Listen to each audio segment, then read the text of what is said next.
McGrath has been a leader in real estate and in business since opening his own real estate agency back in Paddington in 1988. We talk with John today on behalf of the Port Macquarie Chamber of Commerce. Welcome, John. It's so fabulous to have you back in Port Macquarie. Thanks, Jane. Okay, so McGrath Estate Agents is the perfect example of an organisation that's used its clearly defined vision and brand positioning to differentiate itself in a highly competitive market. I read in an article with the Sydney Morning Herald that once you had discovered a book that your father had penned, and your father was a publican, and you discovered this book, and this book had a whole list of things that your father had written in terms of how he had wanted his pub staff to look and how he had wanted them to act and speak and all the rest, which essentially was him kind of carving out a bit of brand positioning and carving out a way in which he wanted his consumers to perceive his brand and his organisation. Can you tell us about how you and why you so clearly articulated such a compelling brand for McGrath when you built the business? And this is obviously a brand that has been copied quite prolifically or an approach that has been copied quite prolifically. Not only how you created it, but how did you manage to execute that brand experience over every touch point so well? Yeah, a few questions there, and they're all good questions. I got into real estate, Jane, because I thought it was an important industry. And I thought buying and selling a house, renting a house or renting a property as an investment is very important. And I looked at it and I thought it was not done well. So to me that created the opportunity.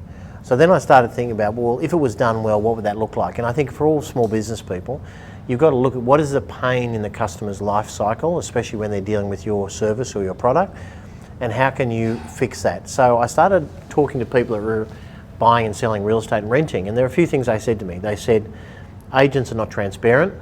In fact, some of them downright lack integrity. Yeah. You never know what's going on. Communication's bad. And then I started making my own observations that standards were pretty low.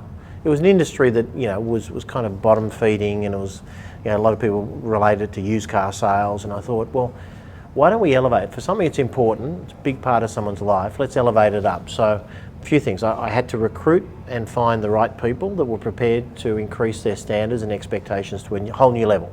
Yeah. And yet, every business, I don't care how much it relies on technology, every business to some degree relies on people. Yeah. And in fact, in many businesses, people are it. That's all that they have to offer. You go to a beautiful restaurant or a place like this, obviously you expect good food, but you also expect a great experience. Yeah. To get a great experience, you need people that care, they give a damn, they look after you, they have high standards, they present themselves appropriately, and they're interested in you. Yeah. So I started looking to assemble, one by one, assembling people around that. And I think in a business, as it grows, if you make the right recruitment decisions, you then start to create, what people loosely call a culture, which is kind of like the sum of all the individuals, but at some point, if you hire the right people, that starts taking on a really strong position. If you hire the wrong people, of course, it goes the other way. Yeah. So I was very careful, and still to this day, we're very careful with the sort of people that we let represent us, whether they're working for head office or working for a Port Macquarie franchise. Yeah. It's all important, and we talk about values. So the glue that sticks the people together are the values. So they must have integrity, transparency, they must care about the community, these sort of things that are important to us. Yeah. We look for people that it's important to them as well. Then we want people with high standards. Yeah. So people that, they give a damn about doing it right.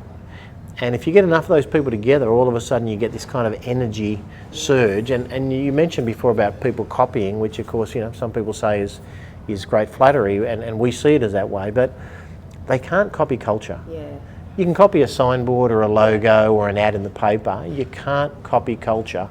You can build it over time. Yeah. So we look at it and we say, well, most people that are kind of copying the peripheral things, they're probably not getting the core stuff right because they're too focused on us. Wow, so much of your branding really comes down to your people at the end of the day. I think everything. Yeah. It's all about people. Yeah. So John, there was a time in your business journey where there was a pivotal moment where the bank called you and said that you didn't have enough money in your bank account to cover your payroll check. So this was a pivotal moment in your business, and it fundamentally changed the way that you approached the finance and the operational side of your business. Can you tell us about this moment and from that moment how you managed your financial side of things differently? Like a lot of people who get into small business, I was a good technician, so I was a good salesperson.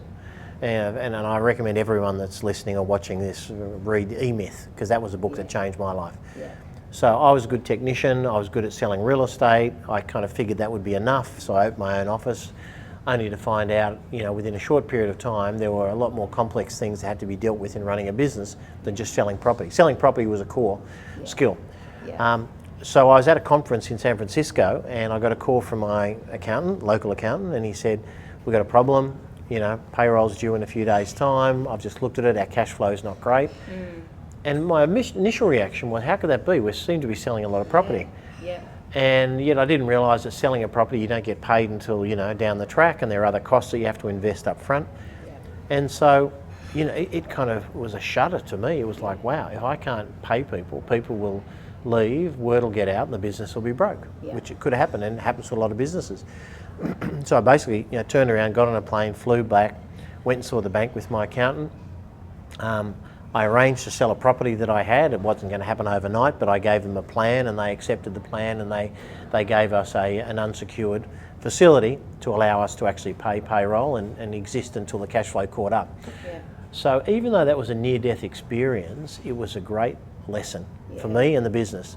So the key core lesson was you have to learn all the parts of the business that matter, not just the bits you like.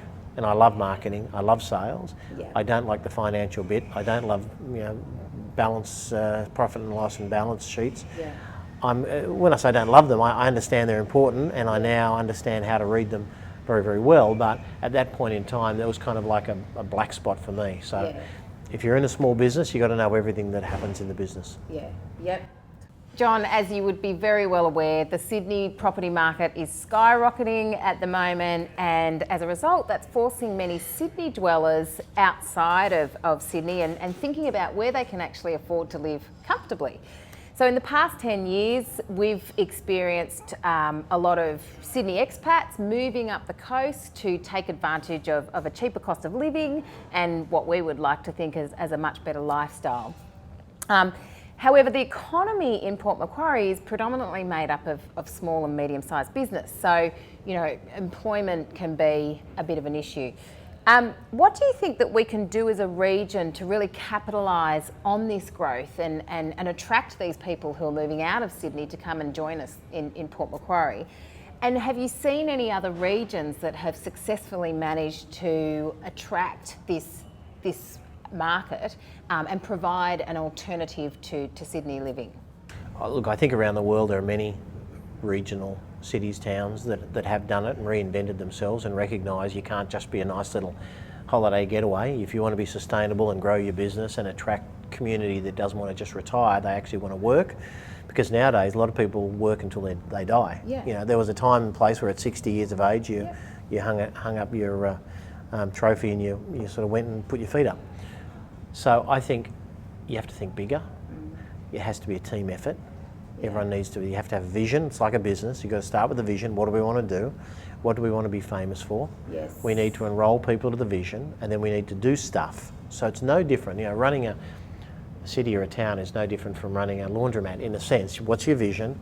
What's the plan? And how are you going to do it? And then you surround yourself with people that are capable of executing it. Yeah. So, I think nowadays people can work in a remote fashion from anywhere. Many people that are in the world of media or journalism call me from a whole different places they would have rung me 10 years ago. Yeah. So I think for places like Port Macquarie, and we have an office at Ballina, and we have an office at Byron and Coffs Harbour, all these wonderful East Coast places that once upon a time probably were going to be retirement destinations or small places where people just didn't want to kind of be a part of a big city. I think you can have the best of both worlds now.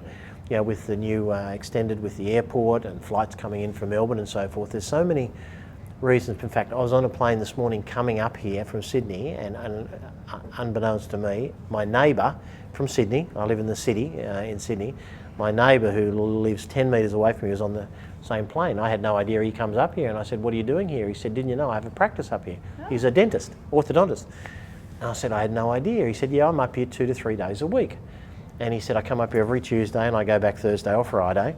And he said, John, he said, I leave home at 6:45 in the morning. I'm up here seeing patients at 9:45. And he said, I go back Thursday night or Friday. And he said, it's great. And he said, we chose this area because we did all our research and it was one of the rare opportunities to go into a beautiful regional location that's got great lifestyle, but it's also got great business opportunity. Right. So he's picked that. Yeah. So I think nowadays we need to get rid of the old thinking that, you know, we're a tourist destination only. Yeah. What can we be great at? Yeah. Is it education? Is it technology? Is it some other form of training? What can we become well best at? Yeah. How do we attract that? Yeah. And if you think big, and as they say, build it and they will come. If you build it, they will come. Port Macquarie could be whatever we want it to be. Yeah. It has a great vibe. It's a short trip from Brisbane, Sydney, Melbourne, which are the big 3 cities in Australia. Yeah. And yet it's kind of miles from nowhere when you get here if you want it to be. Yeah. It's got what you can't get in Sydney, because Sydney is like New York, really. It's part of a bustle. And nowadays we're selling 1-bedroom apartments in Sydney for 800,000 to 900,000, sometimes over $1 million, Yeah. for a 50 to 60 square metre 1-bedroom. Now, you know, I know too well through our team up here what you can get for half that price here. Yeah. Amazing lifestyle. Mm-hmm. So interestingly, I was talking to Todd on the way here and he said 48% of the buyers are now coming from out of Port Macquarie. Yeah. Yeah. So that means that outsiders are identifying this as either a great sea change Yep. or a great investment opportunity. So they're walking their talk, they're putting their money down, they're buying here. They're taking sometimes some of their Sydney profits or Melbourne profits and they're putting them up here. Yeah. So the future is very positive, but you can't rest on your laurels. Yeah. You need to work hard, you need to have a vision, Yeah. and you need to have a body of people that are prepared to get behind that and execute it every day. Absolutely, and I think it actually even goes back to your first answer before about getting the people to project that energy to attract other people to the region and becoming part of that brand Port Macquarie, so to speak. Correct. Yeah. Yeah, and PR and marketing is everyone's responsibility. It shouldn't just Yeah. be left to, you know, a few politicians or some marketing firm. You know, if you're passionate about this area, you know, you've got to reach out and tell everyone that wants to listen to you what a great area, as we do, Yeah. what a great area it is. Yep, fantastic. Excellent. That was such fantastic insight, John. Really, really appreciate you Pleasure. taking the time to share that with us and the Port Macquarie Chamber of Commerce members. Thank you. My pleasure. I hope it's useful. Thanks, Jane. Absolutely. Thanks.